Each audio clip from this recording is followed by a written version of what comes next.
پاکرو تو موجود ہے اور وہ پورے جلال کے ساتھ موجود ہے، لیکن اس وقت جو تحریک ہے اس کے اندر پاکرو اگر متحرک کرے کلیسیا کو، رہنمائی کرے کلیسیا کی، تو وہ بہت ہی خوبصورت کلیسیا ہوگی۔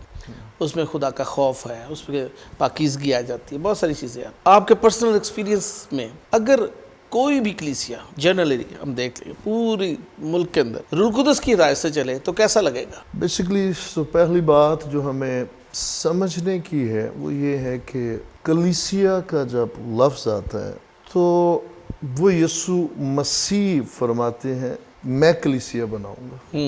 اب جب ہم اگر بات کلیسیا کی کریں گے، جو کلیسیا یسوع مسیح بناتے ہیں اس کے بارے میں بہت واضح ہے کہ عالم ارواح کے دروازے اس پر غالب نہیں آئے، بے شک، کیونکہ کلیسیا کا بنانے والے خود خداوند ہمارے خداوند یسوع مسیح ہیں۔ ہاں، اس لیے اگر بائبل بڑی کلیئر ہے کہ اگر نورانی فرشتوں کی طرح روپ دھار کے اور فرشتے ہو سکتے ہیں تو پاسبانوں کا روپ دھار کے کچھ پاسبان بھی ہو سکتے ہیں۔ اس لیے کلیسیا کا روپ دھار کے کوئی کلیسیا بھی ہو سکتی ہے، ایماندار کا روپ دھار کے کوئی۔ اسی لیے بائبل ہمیں بتاتی ہے کہ بھیڑوں کے بیچ میں ہی بھیڑیے بھی ہوں گے۔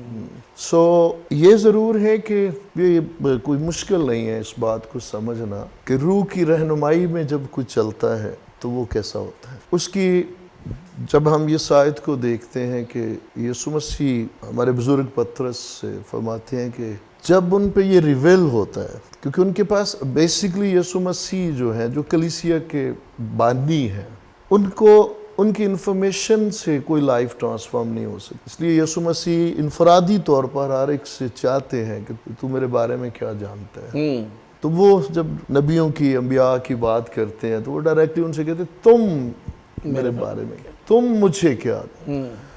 تو خداوند کے شکر گزار ہیں کہ وہاں ہمیں یہ رہنمائی مل جاتی ہے کہ تو زندہ خدا کا بیٹا مسیح ہے۔ تو یسوع مسیح اس وقت بتا دیتے ہیں کہ یہ بات خون اور گوشت سے نہیں، یہ روح القدس کی تحریک میں، روح القدس کی رہنمائی میں۔ سو پہلی بات، جب کوئی پاسبان، جب کوئی لیڈر، جب کوئی ایماندار بات ایک مسیحی ہونے کی کرے گا یا تو وہ بڑا کلیئر ہے کہ سب سے بیشتر اس کے پاس خدا باپ اور خدا بیٹا جو ہے، خدا روح القدس جو ہے وہ اس پہ ریویل کریں گے، یسوع مسیح کو ریویل کریں گے۔